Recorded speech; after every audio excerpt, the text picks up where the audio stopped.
Não, não, não. Desligado ainda. Deixa eu ver se eu ligo aqui. Não. Você que tem que.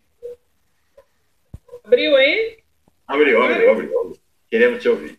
Ok. Eu acho importante nós destacarmos que o jornal Folha de São Paulo, nesse momento, diante das questões que a gente está levantando aqui, ele é somente um álibi da existência desse grupo. Né?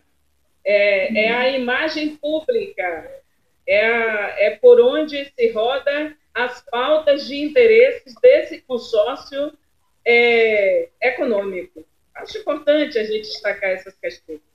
Uma outra coisa é nós pensarmos, eu concordando aqui com Bárbara e Patrícia, lembrando Grada Quilomba, a gente confronta os nossos adversários apresentando nossa agenda inegociável de direitos. Né?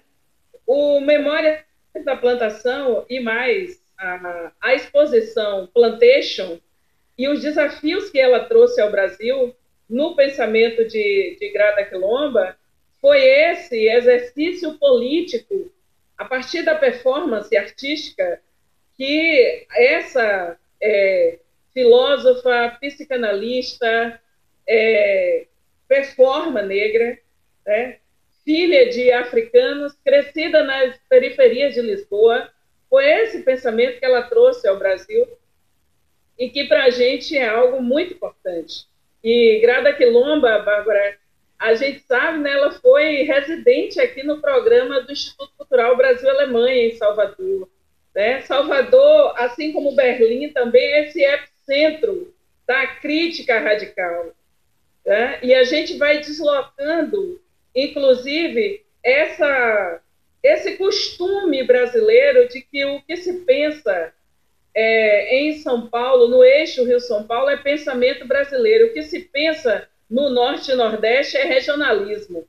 Né? Então, eu acho que quando uma Grada Quilomba, uma Patrícia Valim, uma Bárbara Carini, quando nós nos posicionamos aqui, Ana Flauzina Pinheiro está na Bahia como professora da UFBA, e tantas outras mulheres que estão na Unilab, as mulheres que estão na UFRB, quando eu vejo uma Luciana Brito gigante, né, uma Catimari Rosa, né, sua companheira de batalhas, né, Bárbara?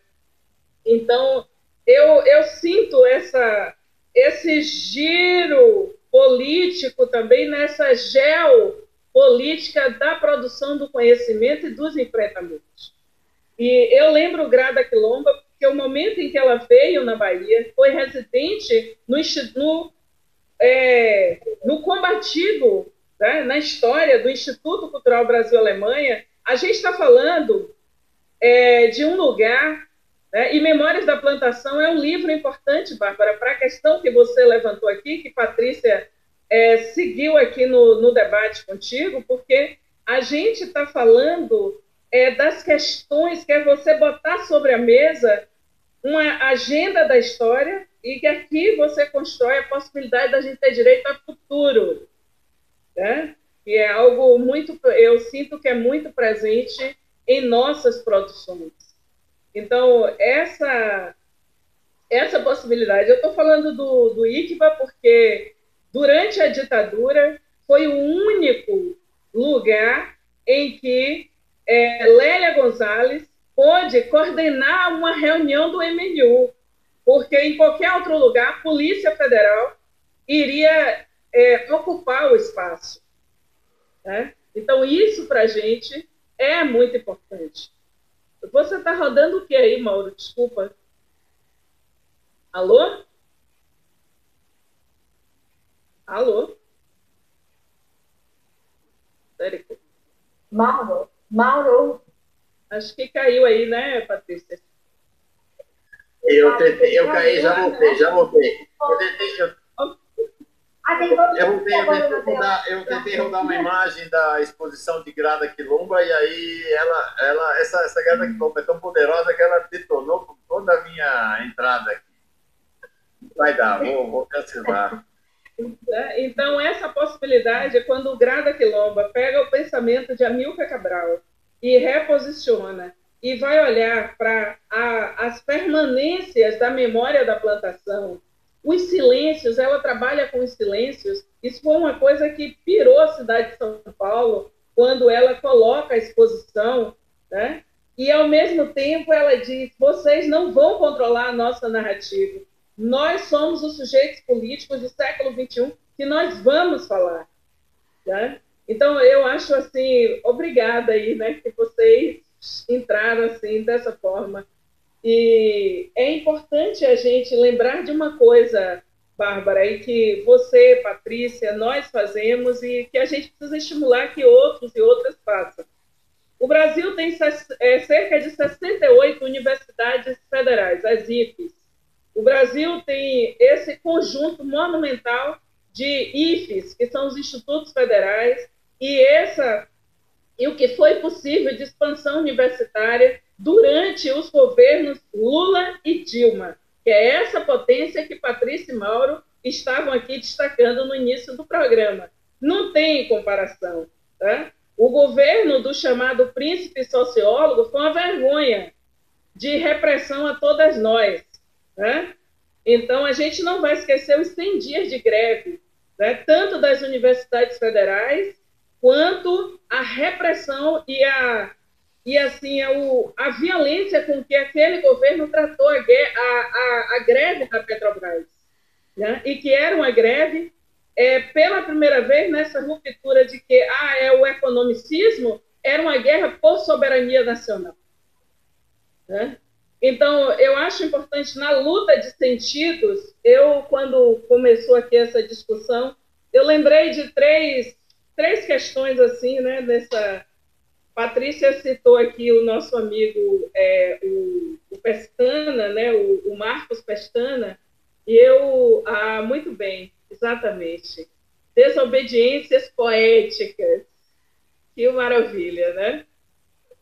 E eu lembrei muito dessa produção que o Joelzito, a gente publicou, né, ainda no contexto da Fundação Cultural Palmares, o Negro na TV brasileira, mas também lembrei muito de Claros e Escuros,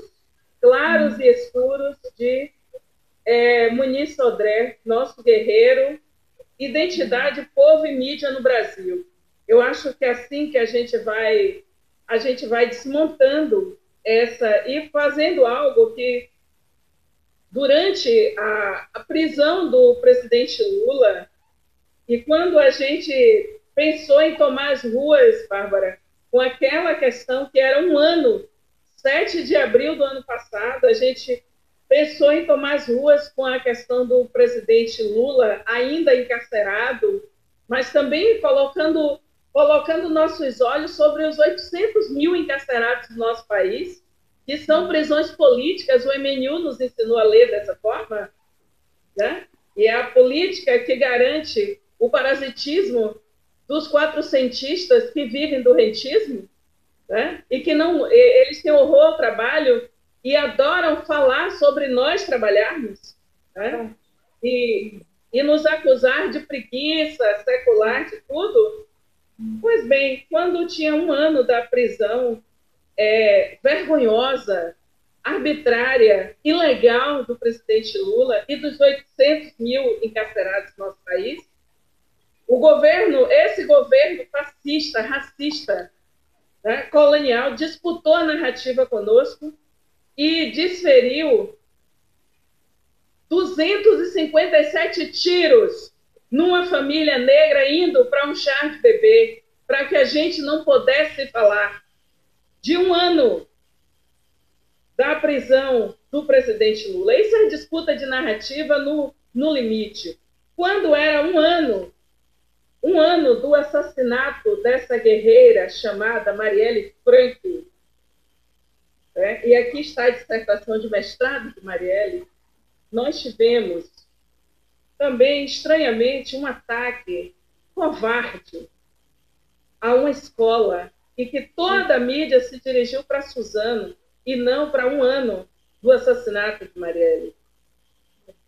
E, nesse momento, nós aqui devemos instigar, para além da mídia independente, instigar os nossos 60, os nossos colegas e as nossas colegas que estão nas 68 universidades públicas federais do nosso país, a escrever artigos, a pautar a folha, a tomar o espaço, a tomar todos esses lugares, ocupar mesmo, porque nós não vamos ser, lembrando Milton Santos e Bourdieu, nós não vamos ser a classe dominada da classe dominante. Nós somos intelectuais no front da luta. Nós somos intelectuais posicionados e posicionadas no enfrentamento. E é daqui que a gente fala do português. É daqui que a gente invoca a memória de Guerreiro Ramos, quando ele adentrou as Nações Unidas e assinalou o nome do Brasil com letra maiúscula. É daqui, foi em 1949, que esse santamarense fez isso nas Nações Unidas, um ano depois das Nações Unidas emergir como resposta ao horror que ocorreu na Europa e no mundo.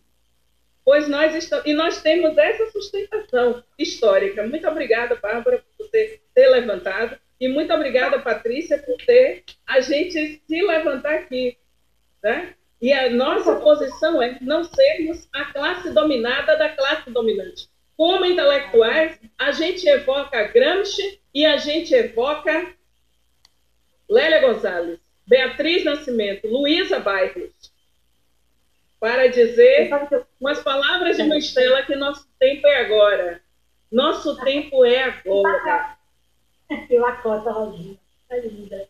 Deixa eu só fazer um comentário.